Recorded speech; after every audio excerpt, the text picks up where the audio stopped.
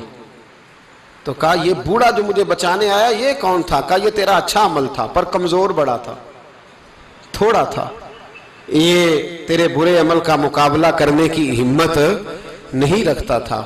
حضرت مالک بن دینار کہتے ہیں میری بیٹی نے خواب میں میری داڑھی پکڑ لی اور کہنے لگی ابا میں چاہتی ہوں تو صحیح ہو جا، ایسا نہ ہو کہ پھر تیرے پیچھے یہ اژدہا لگ جائے.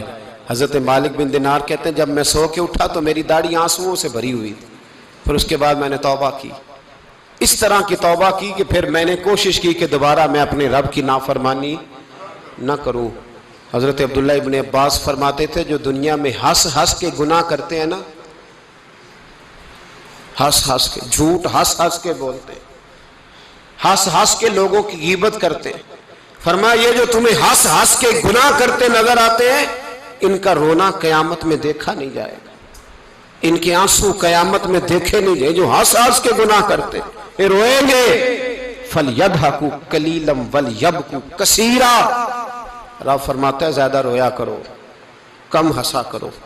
نبی پاک علیہ السلام روتے تو صحابہ کہتے حضور آپ اتنا کیوں روتے ہیں؟ تو محبوب فرماتے جو میں جانتا ہوں وہ تم نہیں جانتے. بھائیو قبروں میں اکیلے جانا ہے، کبھی غور کرنا، اکیلے کوئی بندہ ساتھ حساب دینے نہیں جائے گا. اماں بڑا پیار کرتی ہے لیکن قبر میں کبھی کوئی ماں بھی ساتھ دفن نہیں ہوتی. اپنا اپنا حساب دینا، مشکل وقت ہے، حساب کر لینا چاہیے، تیاری کر کے رکھنی چاہیے. گناہ اگر یہاں ہماری زندگی کو تنگ کریں گے تو وہاں بھی ہمارے لیے مشکلات پیدا کریں. نبی کریم علیہ السلام نے فرمایا ہے کہ اللہ بڑا مہربان ہے، اللہ بڑا کریم ہے، اللہ بڑا ستار ہے. اور یاد رکھو جب کوئی اس کی ریٹ کو چیلنج کرے، جب کوئی اس کے قانون کو توڑے، جب کوئی اللہ کی اعلانیہ نافرمانی کرے، پھر رب کریم کی غیرت کو، اس کے عدل کو جوش آتا ہے. توبہ کرے سچی، مسجد کی حاضری دیں پابندی کے ساتھ. میری آپ سے ہمیشہ یہ گزارش رہتی ہے کہ مسجد کی حاضری پابندی سے دیں.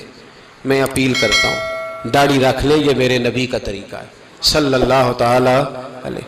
واپس آ جائیں. ہماری بقا نہ ہمارے دین میں ہے. کوئی نہیں ہمیں رکھے گا، کوئی نہیں رکھے گا، کوئی نہیں. میرا ایک دوست رات بتا رہا تھا کہ سعودی عرب میں ایک شخص نے 30 سال محنت کی، تو جب وہ مرا ہے وہیں اس کے گھر میں فون کیا تو اس کے گھر والوں نے کہا جناب آپ کو مشکل ہوگی ڈیڈ باڈی بھیجنے میں، وہیں دفن کر دیں. ہاں اگر اس کا کوئی پیسہ ہے تو وہ ذرا اکاؤنٹ میں بھیج دیں، بچیوں کو ضرورت ہے. او بھائی تو اکیلا جائے گا، تیرے لیے مشکل ہو جائے. اپنے بھی ساتھ یقین کریں، بچے دعائیں کرانے آتے ہیں، کہتے ہیں حضرت جی دعا کریں اللہ اماں کی سختی معاف کر دے.